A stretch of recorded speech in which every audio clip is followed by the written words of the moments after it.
Hello বন্ধুরা, তোমরা সবাই কেমন আছো? আশা করি সবাই খুব খুব খুব ভালো আছো। আজকের দিনটা ছিল জামাই ষষ্ঠী, তাই সকাল সকাল ঘুম থেকে উঠে চটপট রেডি হয়ে পড়েছি। আর এটা আমার ছিল সেকেন্ড জামাই ষষ্ঠী।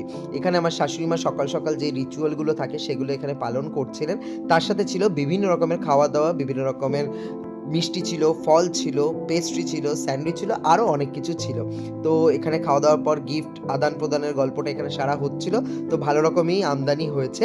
আর খাওয়া দাওয়ার পর উনি চলে গেছিলেন রান্নাঘরে যে দুপুরের লাঞ্চের আয়োজন করার জন্য। আর আমি একটু চিংড়ি মাছের পেছনে কাঠি করে ওনাকে হেল্প করছিলাম।